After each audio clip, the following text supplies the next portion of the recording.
Well, g'day curd nerds. G'day curd nerds. Well, g'day curd nerds. Well, g'day curd nerds. Well, g'day curd nerds. Well, g'day curd nerds.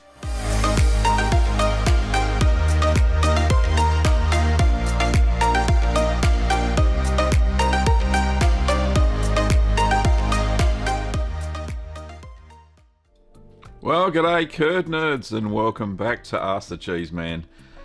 This is where you can ask your home cheese making questions, and I'm your host, Gavin Weber. I'm the chief curd nerd, and I will do my best at answering your questions. So, what have we got in store today? Well, besides the funky music playing in the background, I'd like to say a big thank you to all financial members of the show, past and present. And of course, we've got the magic list, all the YouTube members, and the list is growing, partly because I'm throwing in free memberships occasionally in some streams. I don't know if I'll do it today, but we'll see how it goes. But there's all the YouTube members. Thank you so much to all of the recent ones. And thank you to all of the patrons, of course, as well. That list seems to keep growing week on week as well. Thank you so much. Special shout out on Patreon to Robin Wickens, and on YouTube, Spice Packs. Thanks so much for your membership. Okay, back to me. The cheese I'm currently working on, it does look very nice, and there's no pictures at the moment, but it's the Smoky paprika Caerphilly. Now, we've hit 3 weeks.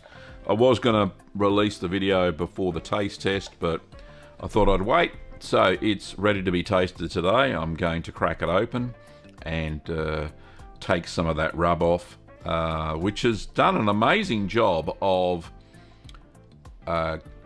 keeping the mold at bay. I didn't add any mold inhibitors or anything like that. I didn't use LPRA or holdback or anything like that to stop the molds from growing on the outside. It just worked amazingly. So yeah, that was cool. So that'll be worked on today, and we'll get that finally done. One thing I would like to note before we say g'day to everybody, and I've only just noticed this, maybe it's just me being a bit slow, but I couldn't believe the exchange rate. So the exchange rate at the moment, $1 Australian gets you only 62 cents. So if you spend $100 in Australia, mainly my store, of course, then it only costs $61.97 US, which is it's gobsmacked me. Let's have a look what it is for Canada as well, because we can. A lot of Canadians watching, and Canada, there it is. So for $100 Australian, it's only $86.10 Canadian. That's crazy. So yeah, that's just kind of blown me away. So if you buy anything at littlegreenworkshops.com.au, then the price is a lot different as far as the Australian dollar goes. So yeah, that just blew me away. I was just and the only reason I noticed it was because I just pinned the my original cheesemaking book into the chat, and I couldn't believe the price of it in US dollars.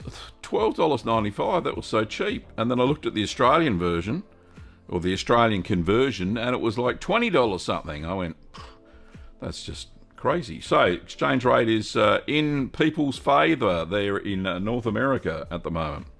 Now, let's say g'day to quite a few people. So, first cab off the rank. Can we still see it? There was a super chat bright and early. No, I can't get to it now.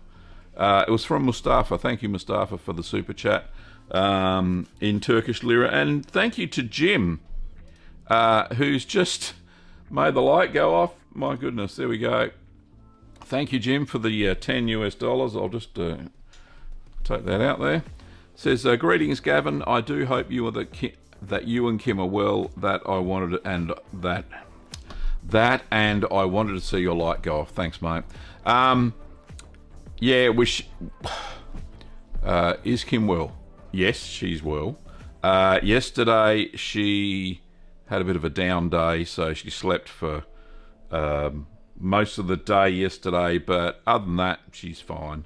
You know, everybody has down days occasionally, so she just needed more sleep than usual. But other than that, fighting fit.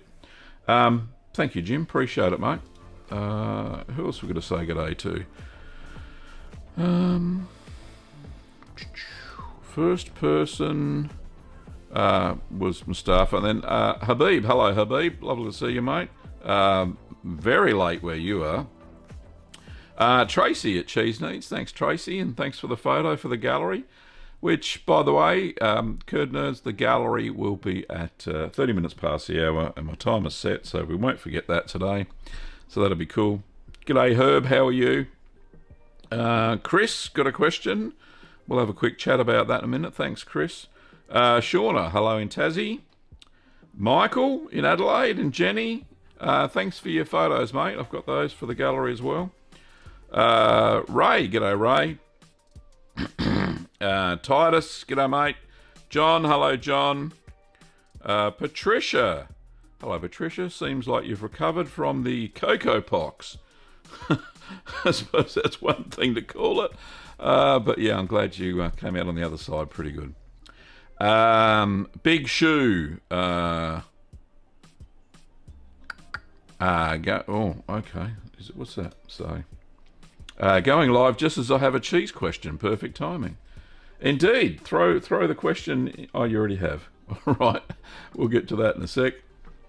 Who else we got there? We got Omni. G'day, Omni. Herb. Oh, we've already done Herb. Nicola. Hello, Nicola. Marcus. Dennis. Patty. Heidi. Cheryl. Comrade. Mochi Bun. Hopefully I haven't missed anybody. Did I say Andrew? I can't remember. Hello. How are you all? And Jennifer. Hello, Jennifer. Lovely to see you on the channel today. Fantastic. So, let's get on. We've got some questions here. Oh, don't forget, intermittently through the stream today, there are some cheesy jokes. I've picked a selection from my pack of cards, which I got from the post office, would you believe? Really immature cheesy jokes. Look, I've already ripped the packet. That's how bad it is. Well, but yeah, cheesy jokes, pretty cool. It was made in the UK. Well, the cards were made in China, but I'm sure they were printed in the UK because there's some very English jokes in there, and I think there's one or two in this pack today, but that's okay. I'm sure we'll all get them. Okay, that's looking a bit strange. Let me just fix that up. There we go. All right, can I get to the questions? Where is the first question?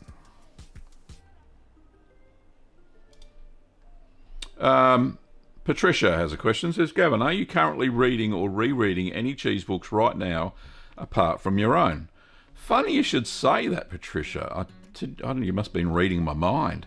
I'm currently rereading... what the heck is it called? It's by Giannis Caldwell. Let me see if I can find it.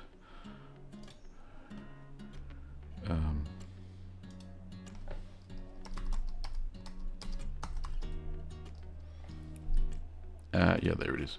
Okay, I'll just share it with everybody.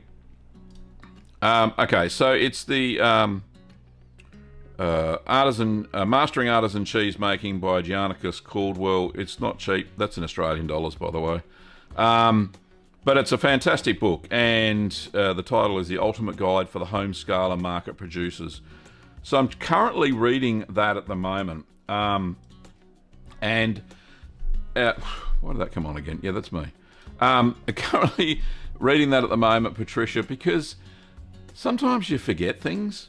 And and it's quite a technical book, which is good, because sometimes you just need to understand the chemistry behind cheese making to get an appreciation for how amazingly simple the recipes that I make, if you follow them along, usually work out. So it's good to have an appreciation that cheese making is quite a complex thing, except when you follow my videos, I suppose. I don't know what I'm trying to say there, but yeah, I just wanted to learn a little bit more, or re-remember. I have read the book once before, so I'm going through it for a second time. So there you go. Paddy says, "G'day, Chief Curd Nerd, and thank you to whoever gifted me with a free month-long membership." That was me, by the way. I was throwing gifts in the chat. Well, last week I did 5, I think, and a couple of weeks ago, before that, I did 10. So there you go. That was me throwing them. And then other people can gift memberships as well if they feel that way inclined. It's no big deal. I'm pretty sure the option's there for most people to gift memberships if they want to, if they feel generous. Oh, you can't see what's on the cup this week because it's a right-handed cup. I haven't got my left-handed cup with me. It's a picture of me in my cheesy chair of wisdom. That's what it is. Anyway, there we go.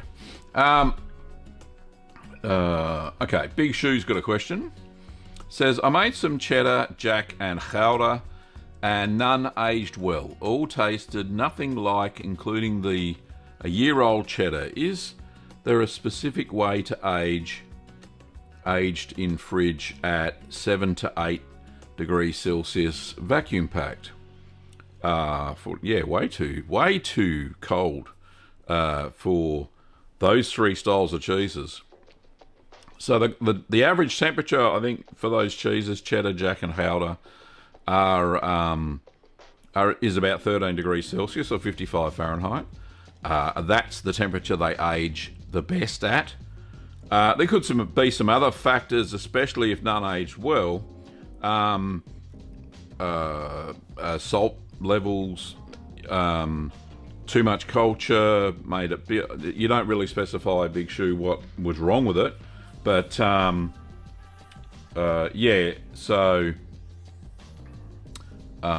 if you can amplify in the chat, then that's great. But yeah, the temperature is way too low for proper cheese development.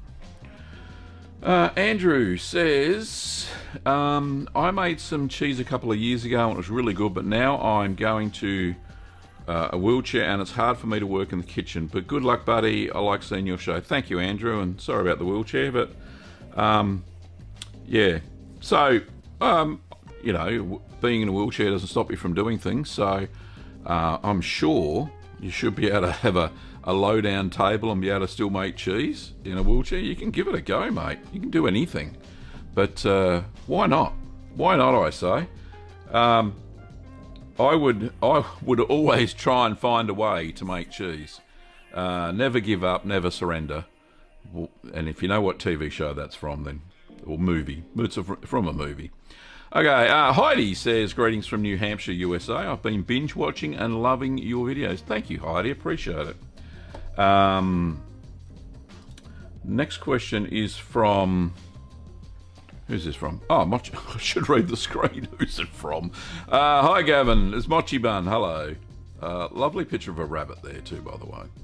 Hi, Gavin. When cleaning mould out of a cheese fridge or ripening box, is there a non-bleach option? I'm not very comfortable with it, as well as bleach not being effective on porous surfaces.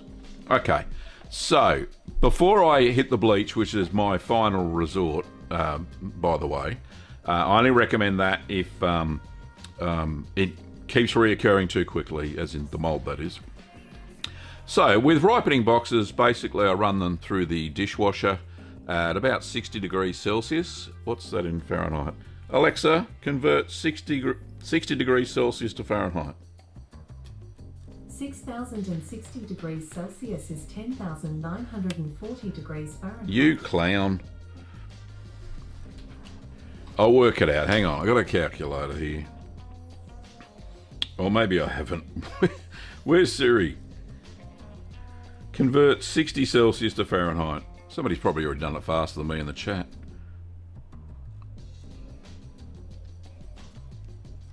Oh, everything's so slow. 140 Fahrenheit. Right, so I put them in the dishwasher at that, on the top shelf, stop them from melting, really. And then once I've done that, that should kill off a lot of the stuff. Then I spray the contents with white vinegar.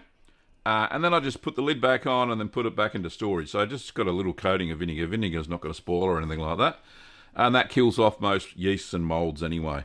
And then when I go to use it again, I just give it a wipe out with a cloth and just spray some more vinegar on it. And it's ready for the cheese making.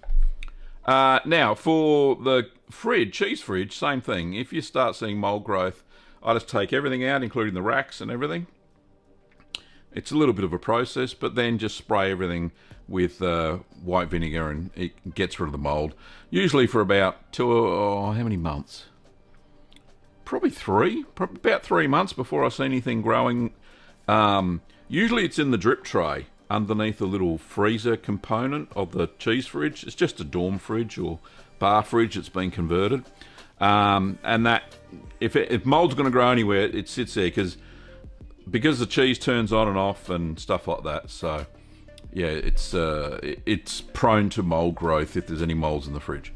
I'll hit all that with vinegar, the tray, all the trays and the what do they call them things? The racks. That's it. I'll go and wash those in hot soapy water, spray them with vinegar, and pop them back in the cheese fridge, and they're good to go.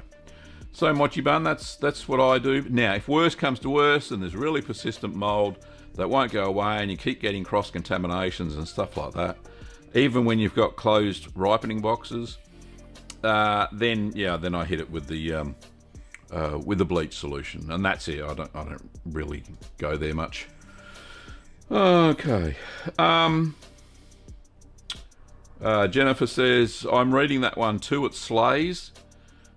It slays? It means it's good, I presume. Yes, it is a good book. Well written, and she spent a lot of time on it. Mine, my books are just recipe books, basically, with a lot of context in the first one. In the second one, which I'll pin to the chat now. Can I pin that? Will it let me? There we go. Second book that I made, Keep Calm and Make More Cheese, which is a little bit more expensive. It has lots more recipes in it. There's a troubleshooting guide in that one as well, and a ton more recipes. So I don't know if it's come up. It's gone away. It's come back. There we go. And there's the second book that I've just pinned to the chat. So hopefully that works. Okay.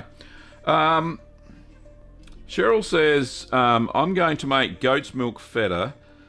If I make it Persian feta, will it taste much different from cow's milk Persian feta? Oh yeah, definitely. Because the proteins are different in goat's milk compared to cow's milk, and there's a higher amount of natural lipase in goat's milk than there is cow's milk. So yeah, it will taste different. Goat's milk feta always tastes different than cow's milk Persian feta. So it'll be more tart, if that makes sense, like goaty flavour, like goat's cheese. But yeah, it will taste nice. It'll be different than the cow's milk. Cow's milk's more creamier, but the goat's milk has a tartness to it, which I really like. So there you go, Cheryl. That's what will happen, I hope. Marie. Hello, Marie. Lovely to see you on the channel. I'm going to buy a wine fridge for cheese aging. I want to make all the cheeses. That's my goal too. Should I buy a wine fridge with 2 temperature zones to age different types, or save money and make a 1 temperature zone work for all? Well, it's up to you. Depends on how much money you got, I suppose. You could use the lower temperature zone if you can get it down to, say, 7 degrees for white blooming moulds. They prefer it at a lower temperature. And for the other half of the fridge, set it about 13 degrees Celsius or 55 Fahrenheit, and that'll be good to go for all the rest of the sorts of cheeses. But I find that there's two zones in my cheese fridge anyway. So I've got like I said, a bar fridge, dorm fridge, and it's got the old freezer section, which doesn't really work because it's got an external thermostat. So it does get cold. That's what makes the fridge cold. But up the top, it's about 7 degrees most of the time. So that's where I put the ripening box if I'm going to do mould ripened cheeses. And the rest of the fridge is where the vac packed and ripening boxes are for the other cheeses that I make. So yeah, that could work. But like I said, I don't know if I haven't said this for a while, but the very first cheese fridge I had was a wine fridge, and it used a different type of cooling mechanism. It used I think it's called the Peltier effect, and it's not true refrigeration.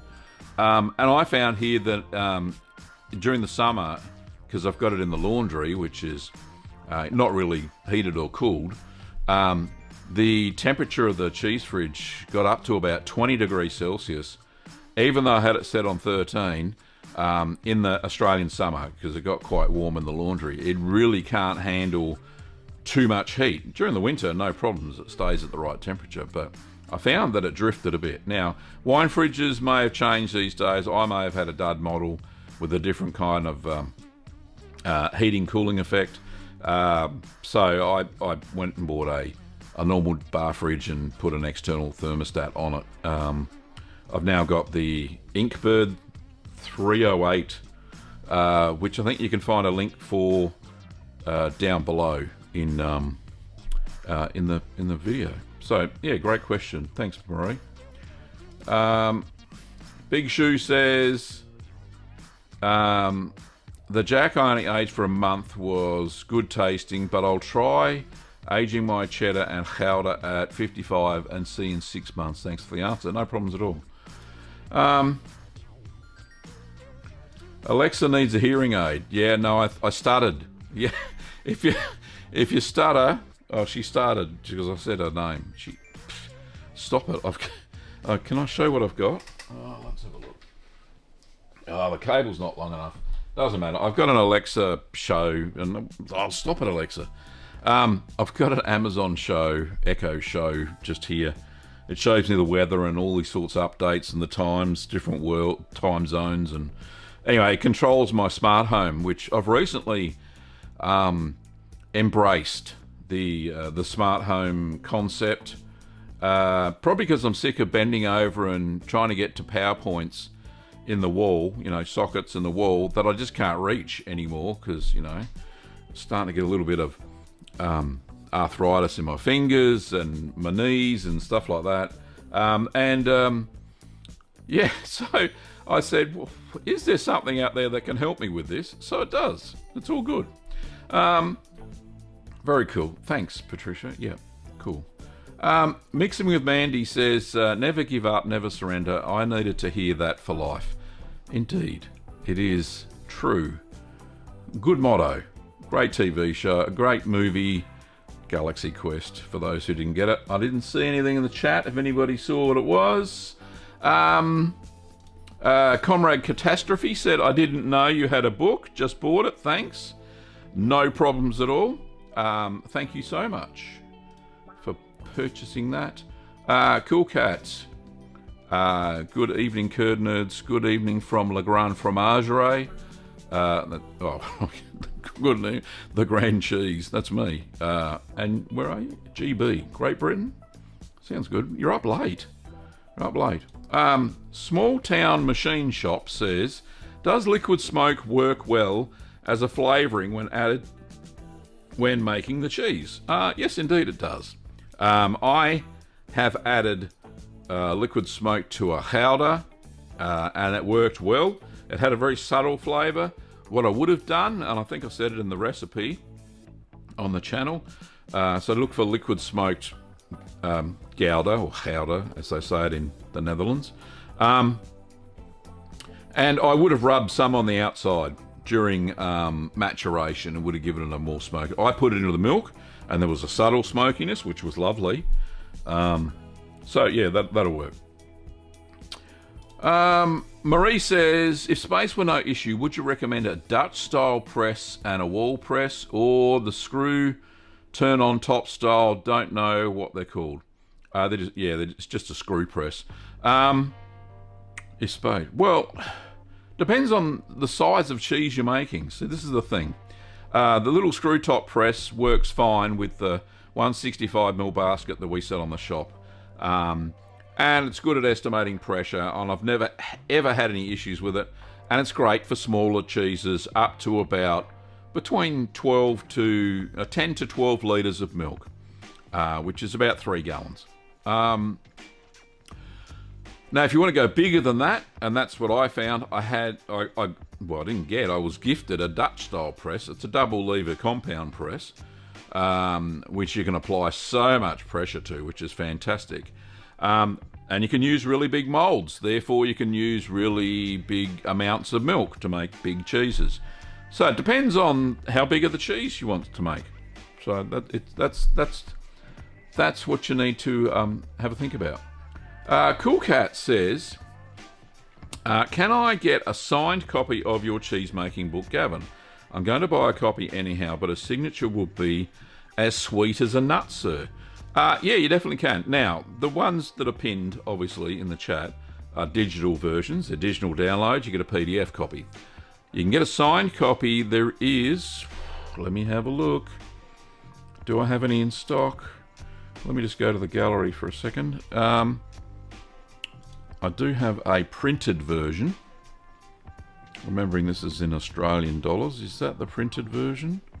Yes, so I spirally bound those here at home. I've got a machine that does it. Now, if you wanted, it's out of stock, but I'll put that in stock after the show and go and print some. I can sign the inside cover if you want. Just make sure that when you place your order in the checkout, that in the notes section, then please sign it and sign it to whoever the name is. And then I'll gladly do that for free, no problems at all. So there is only the first book, Keep Calm and Make Cheese, that I've got spirally bound. I haven't got around to changing the manuscript for the other book, Keep Calm and Make More Cheese. I haven't put QR codes and stuff like that as links to the videos, so you can, snap the QR code on your phone and get taken straight to the video that's associated with the recipe. So I haven't done that. But I'm getting to it. I'll get it to one day. But yeah, that's the gist. That's how you get a signed copy. You can only purchase it on our store in paperback, spirally bound. Great question though, Cool Cat. Thank you. David says, thanks very much for the gifted sub the other day. Got the weekend off making cheese, so on the family farm milking cows instead. Just can't get away. Yeah, I remember I don't know. I shared this the other day in the Facebook group, Learn to Make Cheese. The story of Gav's cheese journey, and I grew up on a dairy farm, and I remember as a kid I was always shoveling cow shit, so that was my job, and squirting down the milking shed after the afternoon milk. So when I got back from school, that's what I would do. So that was my job, and in the morning, I can't remember. I used to have to fill up the milking stalls. They had little feed boxes that you have to put hay and stuff in, and some grain. Just to keep the cows occupied when they're being milked. So that was my job before I went to school. So, so we got up pretty early. I think Dad used to get up at 4 a.m. Oh, and that's the gallery. Used to get up at 4 a.m. and I would get up at 5 or 6. Oh, I can't remember. It was so long ago. And yeah, that was my first job. Get out of bed before I have a bath or a shower or what have you. Throw on me overalls and away I go. Go down to the milking shed, put all the hay in there, and the cows had just be coming in to be milked. So anyway, very cool.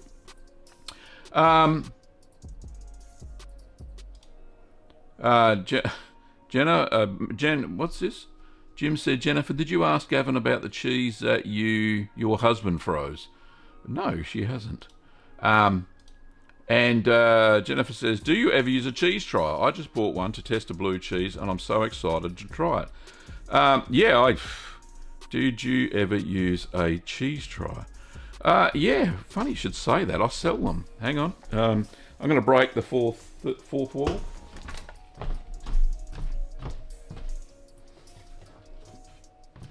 In my rack of goodies. Here we go. Oh, look at that. I just happen to have one. There we go. Cheese trial. Oh, hang on. So, yeah, we sell them. And, yeah, I do use them. Don't knock me water over, Gav. So, yeah, I used them in the Gorgonzola video because I wanted to see what was in the inside as well. And it looked amazing. So, there you go, Jennifer.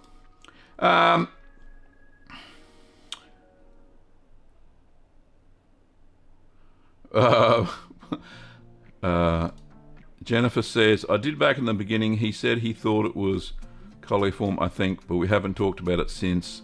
It's still in the freezer. Oh, okay. Patricia says, the reason I asked you if you've been reading, one of your technical sounding answers on Wednesday's show seemed especially detailed, like it was freshly learned. Now I'm inspired to do some rereading. Indeed, Patricia. It helped because, sometimes the old brain box loses things or you forget certain aspects of especially the chemistry or the biology of cheese making, more biology than anything else. But it was good to read the first couple of chapters of that book to just reacquaint yourself with what actually goes on when you add rennet to the milk. How does the matrix form and form the curds and whey, and which proteins interact with calcium to form the bonds and the enzyme chymosin, and it's just, it blows my mind how milk turns into cheese. It's just, yeah. But back in the old days, it must have been just like magic. So, Cool Cat says, just added hearing aid to Gavin's shopping list. Oh, so funny. So funny. Anyway, there's so many questions and stuff. But what I got to do, the gallery. All these people sent me stuff in, so I've got to show it, of course. Let's get that up there. There's only 2 contributors today, but they're good contributors, as always. Gallery, here we are. Hopefully you can still hear the music. This first one's from Michael and Jenny over in Adelaide, and they're in the chat, which is fantastic. The first picture it says, Hi Gavin. This is Guido's cheddar, or Guido's recipe, the hard Italian cheese, with a little annatto. After 6 weeks, a mild cheese, a little more salt might be needed, but happy with the result. Is there anything I can add to give it a different flavour profile? Well, yeah, cheese making is all about different flavour profiles, Michael. Now, I can't remember if this one has lipase in it. I don't remember if it does. So if you added lipase to the mix, so probably 1/8 of a teaspoon for 10 litres of milk, then yeah, you'll get a sharper cheese. Aging it longer than 6 weeks is obviously going to improve the flavour profile as the proteins and fats break down further to give you lots of lovely different flavours. That's what happens. So yeah, time, and if you add a bit of lipase to this cheese particularly, then it will be really good. Thank you for sending that one in. And there's another one. You've got my Edam cheese that's been in the cheese cave since the 3rd of August, and I noticed some sort of oil on the wax. I'm not sure where that's from. Usually I don't get oil on the outside of the wax. And I decided to open it. It has a lovely smell, and I did taste a few crumbs off the knife, and they tasted really great, but not sure about the cracks. Okay, let's have a look. All right, yes, I know exactly what that is. Is this late blowing? Yes, it is. The Edam that I made, exactly the same thing happened. and it's due to a build-up during the Edam cheesemaking process, and I've since found this out, that the sneaky Dutch people, not Dutch, from the Netherlands, they add lysolac, or it's an egg white derivative, and it prevents this from happening, late blowing. So, yeah, that is late blowing. Late blowing is perfectly fine to eat. There's no issues with it. And the way to fix it, as you have demonstrated in the next picture, that's how you fix it. You put it in vacuum packing for a little while, and guess what? All the cracks close up. So, it's just purely cosmetic. It's a build-up of butyric acid, which is in cow's milk anyway. What happens is it creates those fishes. It creates CO2 and makes those fishes. But yeah, the perfect way to fix it, as you've done there, Michael and Jenny, is to vacuum pack it and then leave that for about a month, and bingo boingo, your cheese will be fine. It's amazing. Alrighty, thank you for sending those in, Michael and Jenny. So the next picture, oh, this is lovely. Look at this. This is from Sarah Tetley. Says, Gavin, I was so impressed with Tracy's Caerphilly style yarg on your chat in number 20, episode 222. There you go, Tracy. There's some kudos to you. That I just had to make them. This is my second batch now, and I know I put a little bit too much Penicillium candidum in this mix, having to tap it back a little. Oh, okay, yeah, like you dampen it down and get rid of the fuzz. I made several 10-litre batches and split most of them into 2 smaller moulds, a perfect sized gift. Stinging nettles, I pick when abundant, vac pack, and then place straight into the freezer until I need them, and then I blanch and dry the leaves, then dip into a splash of lemon juice, and they are fixed on perfectly, Harry McCleary side outwards. They are now named Netley. That's a good name for a cheese. I like that. That's beautiful. Look at that. Cheese Appreciation Day today. And it says there, Mousy adores them. I like your little mouse. That's a nice corkscrew, by the way. But yeah, great looking flavour profile. Looks perfect for Caerphilly. It's perfect. Well done, Sarah. So good. I love your Netley cheese. And here's a sneaky late entry. This one's from Tracy. Do I have a little... Oh, I forgot this one. Here we go. Tracy says, a cheeky cheese for the gallery, perhaps. Let me make that bigger. Let's do it justice, shall we? There we go. Nice tattoo, by the way. 6 gallons of layered Caerphilly, just under 7 pounds. What's that? 3.5 kilos, roughly, I think. Half store-bought pasteurised homogenised cow and half raw goat's milk. This one is going to be a stunner for Christmas. I really like that. Is that like, I don't know, did you split the different milks using annatto? I can't really tell. There's a bit... It looks like down here. So this bit here, did you use 2 different types of curd there as well, or is that just a natural break in the pressing? But it looks it looks like there's a layer of, is that goat's milk there, maybe? I don't know. You'll have to tell us in the chat. It's perfect. Thank you, Tracy. That's lovely. I think that's all the pictures we've got. Yeah, it is. It's all the pictures we've got today. Let me just show you how to send in Right, how to send in pictures. Thanks, Scarlet Bee, for subscribing to the channel, by the way. I'll just throw that in there. So how do you subscribe to the channel? Well, no, subscribe, you hit the button. That's how you do it. How do you send in photos for the gallery? Right, so you go to the channel homepage, you go to the About tab, just like that. And down here, if you're signed in, you'll see something that says click here. But I'm not signed in, I'm in incognito, just so I can show you. It says, for business inquiries, sign in to see email address. That's the email address to send your photos. Now, I don't think you can see this in the app on iOS or Android, But on a browser, on a laptop or PC or Mac, then you can definitely see this. So this is where you send your photos for the gallery. So please do. If you've got some cheesy pictures, then, and you've just recently made some cheese, or you bought an interesting cheese, there's one for the people that don't make cheese yet. If you bought an interesting cheese and want to take a happy snap of it, send it in. I love gallery photos. It's so cool. So you can do that. That's fine. Thank you so much to everybody who sent in photos today. The time is 41 minutes past the hour for me, so there are some more questions. Oh, there's tons. I think I've even missed some that I can't even get to. Minty Breath Beef says, this is the first one I can actually access, by the way, to show on the screen, because there's been so many.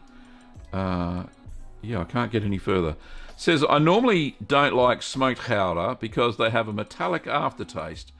But there was one I found in Wisconsin that I absolutely loved. Are there different ways of preparing smoked Gouda? Yeah, I recently looked at, I was in the supermarket the other day, as you are, and I saw some Dutch smoked cheese. That's what it says, Dutch smoked cheese. It doesn't say what style of cheese. Then I looked on the back, and it was actually a processed cheese. And it looked like they'd put liquid smoke into it. It didn't look like they actually smoked the processed cheese.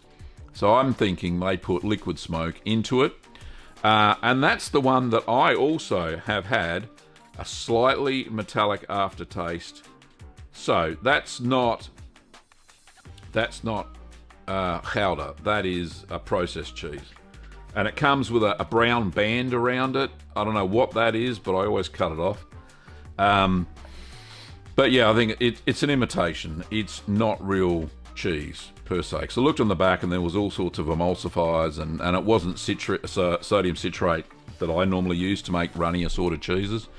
So if you smoke a Gouda normally, like you watch the how to smoke a cheese video on my channel, or there's a very good smoking video on Lisa's channel, Cheese 52, where she smoked some cheese before she matured it and after she matured a cheese and tested them, and yeah, she made it a quite a good observation. So I'll let you go and watch her channel or find that video.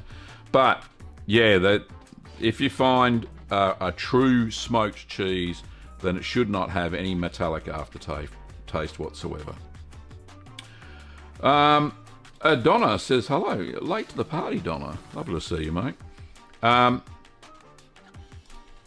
Cool Cat says, thanks for your feedback, Gav. I shall put in something in the notes for you with regards to signing my copy. You're a gentleman. I'll take back everything I ever said about you. Wink. You're funny. Stop it. Cool Cat says, what does a cheese trier do? Well, and I should have explained it. It's for sampling cheese, as Jennifer says, without cutting into it. You just pull a plug of cheese out in the middle and plug it up again. Right, so those who have never seen one, just think some lucky person's going to get this cheese trier, if I can get it out of the box. I'm not gifting it. Somebody's going to buy this. So this is a cheese trier. So, let me just cover my face. It'll focus. It's a little metallic thing, and it's got, there you go, it's got a little tube, and you put it into the cheese like that. You're the cheese, right? Oh, this is funny. And then you turn it around, and then you pull it out, and a core of cheese sits along the tube. And with blue cheeses, you can see whether it's got any veining in it, and whether it's starting to develop inside. Very cool. And for cheddars and all those other hard cheeses, you can test whether it's ripe, whether it's to the right tasting, without having to cut the cheese in half. So, perfect little tool. I've got lots. So I secured a whole bunch of them from the manufacturer, Country Trading Co. in New Zealand. So I've got a whole bunch on our website that you can go and check out. But yeah, great explanation, Jennifer. Thank you so much. Donna says, making saffron infused cheese this weekend, just about to put it into the brine. When I added the citric acid to the whey, I didn't get any ricotta. Do you think that will be a problem for the ricotta or for the cheese. Sometimes, depending on the milk you use, you will get most of the whey proteins into the cheese. I remember very early on when I first started making cheese, and I was using pasteurized homogenized milk. I always found that the whey was almost clear when I finished it. When I finished taking the curds out of it and draining it and that sort of thing. And yeah, you wouldn't get any ricotta whatsoever. However, now that I use pasteurized, unhomogenized milk, and it's a lot fresher than from the supermarket, it tends to be a lot cloudier. And I think in my later recipes, probably the last, 5 years, the recipes have a little bit less rennet. And I do use the flocculation method quite often to determine when to cut the curds. That also determines how much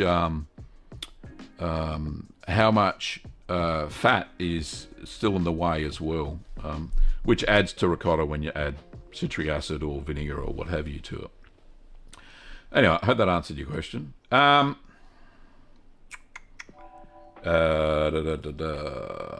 Jennifer's got a question about feta.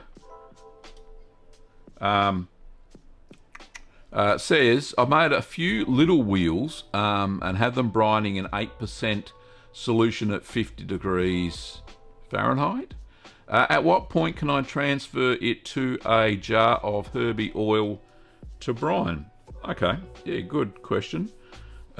Which here in Australia we call it Persian feta, but apparently I've been told that in Iran, which used to be Persia once, they don't do it like that. And I went, fair enough. It's just what we know it here as in Australia. So look, after about a week, I think it was 3 to 5 days, the last one I did, it was salty enough. I cut into a piece of the cheese. Yep, that's as salty as I want it to be. Took it out of the brine and then put it into the oil. So that's what I did. So it's got to have some salt in it or it won't preserve, as cheese does. But yeah, between 3 and 5 days, it's salty enough. And there you go. It's ready to go. Thanks for your question, Jennifer. We should get on the video and have a chat again and record it. Iman says, shout out from Iran. Why do you get rid of the fuzzies? Not sure what you're asking about there. I don't have anything fuzzy. I cut my beard the other day. I think you're talking about the mold on the outside. Well, yeah, clean the rind off. It looks pretty good then. Patricia says, today's gallery cheeses are real eye candy. Indeed. As were your photos, Patricia, from the La Fromagerie, the cheesemaking shop in France, in Paris. That was a perler. I don't know if you got to see that episode, but thank you so much for all those photos. They were wonderful, by the way. What time is it? 10 minutes to go. I've got time for some jokes. We've got some more... Katarina says, as a clogwog, your words, not mine, I appreciate your correct pronunciation of Gouda. No problems. I was actually taught it by, would you believe, by a South African gentleman who I used to work with. Afrikaans is very similar to Dutch. And he said, this is how the Dutch say it, Gouda. And I went, fine. Because I said, what did I call it? Gouda here in Australia, or Gouda? No, it was Gouda. That's what I was calling it. But once I found the correct pronunciation, that's what I called it. As you would. Patricia says, Gavin, are you making any cheeses especially for Christmas? Not particularly, because it's really hot here in Australia, and I've got so many cheeses in the cheese cave that I'm probably just going to eat those and not make too much cheese in the hot kitchen. So I do have lots of cheese to eat. There is one especially that should be ready for Christmas, and that is the Alpine Blossom, which I had to remake because I first run at it was a disaster. It's sitting in the on the kitchen bench at the moment under an umbrella, a food umbrella, and it turned out much better this time. It just got too much mould on it. I didn't take care of it because it hadn't been well, as you know. After 8 weeks on antibiotics now, it's just starting to clear up. For those who have watched the show before, you know what's going on. So Alpine Blossom should be ready by Christmas, and around Christmas time there'll be a nice video with a picture of a cheese with flowers and herbs all over it, so that'll be cool. So yeah, I do have a cheese. There you go. So jokes, couple of jokes. Why not? That's a silly joke. Here we go. How do you approach an angry Welsh cheese? Carefully. It's actually Caerphilly, but you know, who cares? Rightio. That's a lame joke for that. Oh, here we go. I won a jewel. Like that, a jewel. Using a block of cheese last week. How, you might ask? It was extra sharp. Right. These don't get any better, by the way. Gav's lame cheese jokes. All right, coming up to Halloween, so this one's relevant. What do witches put on their bagels? Scream cheese. Really? That should be cream cheese, but scream? Yep. Rightio.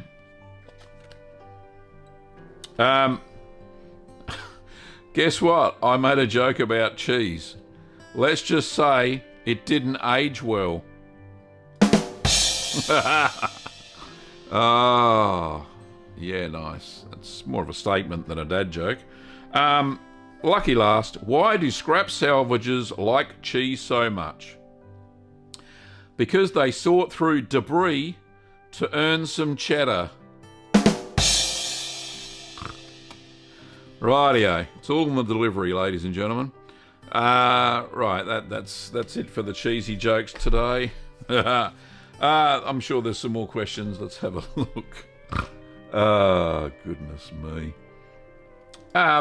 Joe says, I'm been a big fan of blue cheese. What is best in your opinion? Oh, there are so many good blues. One blue that I made that was particularly nice, there's actually a couple, I'll rattle off a couple. So buttermilk blue was difficult to make, but the flavour was just over the moon. It was beautiful. It was soft, creamy, subtle, and it was nice. A beautiful blue, all-round flavour, and it had some lovely veining through it as well. Didn't last long because it was very soft. A nice firmer sort I made was called Castle Blue, and that was absolutely delicious. Beautiful veining throughout. Nice medium sort of blue flavour. So Castle Blue, go and check that recipe out on the channel. And lucky last, the strongest blue cheese that I've ever made, and it's not Stilton, it was Shropshire Blue, or Shropshire Blue, however you want to say it. It's a heavily annattoed cheese, so it's quite orange, and the blue veins in it is very strong. It's a very strong blue cheese. Well, mine was anyway. And I think a few people that have made it have said the same thing. So, yeah, there you go. So that is my top 3 favourite blues. And there is actually another blue that I made called Petite Blue. And it actually doesn't have any veins in it. All the blue's on the outside. And I make such a creamy paste, like a melty camembert type thing, but with blue cheese on the outside. Absolutely delicious. Go and check that recipe out, Petite Blue. So, there you go. Thank you, Joe, for that question. Last few, because what time is it? It is 5 minutes to go. Big Shoe says, are there any other cheeses besides cheddar that you recommend that can be infused with beer? Probably not, because cheddar kind of goes with beer. In my humble opinion, I think that's one of the better cheeses to infuse stout or a dark ale or that into the cheese. I think it goes really well with it. I couldn't think of any other cheeses that it would really go with, so I would leave it there. I think it works with a cheddar. Nikos says, have you ever made good feta cheese? Indeed I have. And there is actually I made it to a traditional Greek recipe using 70% sheep's milk and 30% goat's milk as per the AOC stipulation. The only thing I didn't have was the oak barrels to mature the cheese in for a year. So I had to just brine it in a plastic container. Shame on me, but it was one of the best fetas that I'd ever made and ever tasted. So you can go and check that out on the channel. I think it's called Traditional Greek Feta. Go and check it out. It's beautiful. Patty says, once I hopefully make Caerphilly, which I plan to be one of my first cheeses, I want to age it, at least part of it, for 2 to 3 months or more. Will I need to vacuum seal it? Patty, it's probably best if you do vacuum seal it, because it tends to grow quite a lot of mould on the rind, the traditional Caerphilly.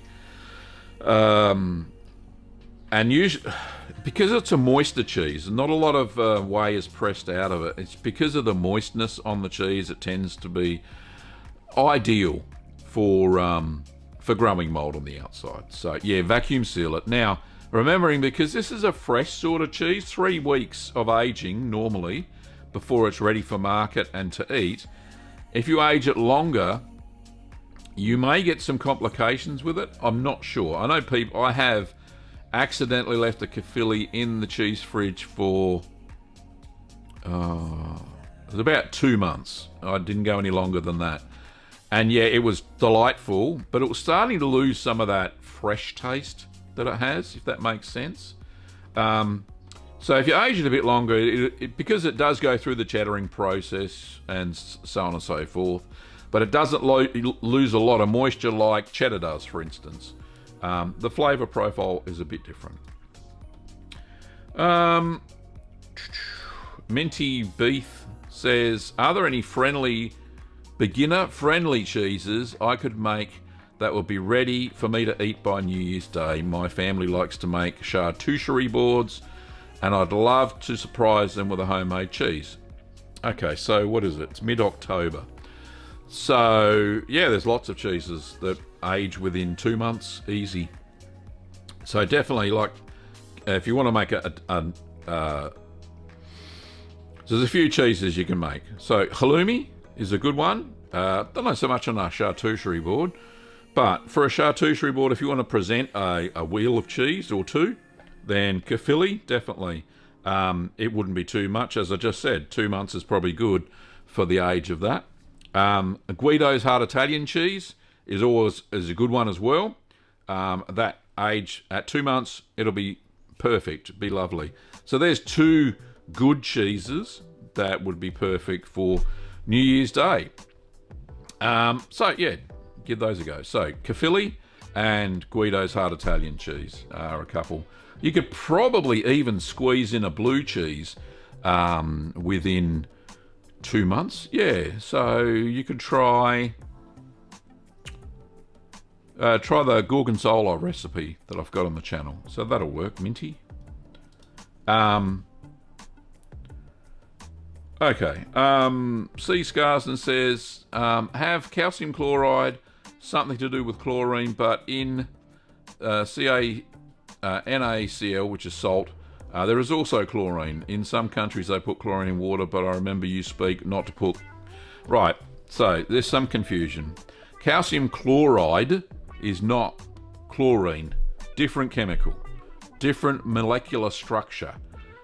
Chlorine should be avoided in water when you add the rennet to it, because it dampens down the rennet enzyme activity. It doesn't work as well and you won't get a very good curd set. That's why I use non-chlorinated water when I mix in the rennet, the calcium chloride, lipase, some penicillium roque 40 if I want to dissolve that into water first to distribute it a little bit more evenly. So no chlorine, different chemical, in the water. Calcium chloride is a mineral salt, which is very similar to sodium chloride, which is salt as we know it. Totally different. Reason we add calcium chloride is to put the calcium back into the milk after it's been heat treated, because some of that calcium gets destroyed during pasteurization. We add it back in because it helps form the casein matrix when you add rennet into milk, and it puts some more calcium so those proteins can bond together to form the curds. That's the difference. Don't get confused about the two. Okay, Titus says, just add some oat chips to the feta to age. Yeah, you could. It'd probably work. A bit like when you're making, you could add oat chips to bland, for instance, as well. So you get a different thing. Minty Beef says, if you can get a bit of goat's milk, then Sherv is a quick to make delicious addition to a charcuterie board. Indeed. And Sherv is just, it's goat's milk cream cheese. Cream cheese made with cow's milk. Sherv is the goat version of cream cheese. Very cool. Monster Energy Axe. I think I've said that right. Thanks for the videos. You've inspired my cheese making. Keep it up. Thank you very much indeed. That is all the time we got for oh, I've gone 2 minutes over. My goodness. Sorry, ladies and gentlemen. But so good. Thanks everybody for watching the show this week.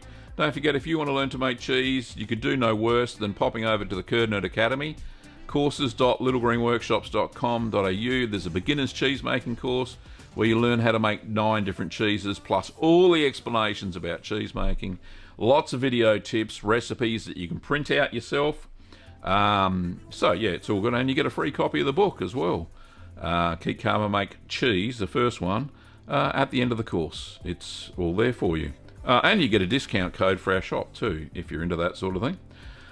Speaking of shops, don't forget you can pop over to littlegreenworkshops.com.au, and you can pick up your cheese making supplies, and we ship to many countries now, except for the UK and the EU, and a few other countries I'm not allowed to ship to, of course. But yeah, you can pick stuff up there. Don't forget the exchange rate is good for North American countries at the moment. Hint, hint. Yeah, you can pick up the supplies there. And if you want any merch, like the cool t-shirts that you see me wearing in the videos, and cups and stickers and stuff like that, like this one, for instance, you can pop over to cheeseman.tv.creator-spring.com, or check out the merch shelf down below, or go to the store tab on the channel. There's a big bloody words, lots of words, too many. Alrighty, I'll leave it there, Curd Nerds. Thank you so much for watching this week. Don't forget there's a Wednesday show. Wednesday night, my time. It's about lunchtime in Europe and the UK, and very early in the morning in North America, or the Americas. So yeah, I hope you can catch that show. I do that because I love bringing cheesy wisdom to the world. And I want to make sure I cover all the time zones I possibly can. Thank you, Curd Nerds. And thanks to Jim and Mustafa for the super chats. I really appreciate that. And to all the financial members, both on YouTube and on Patreon. Thank you. And we will see you next week. Bye, Curd Nerds.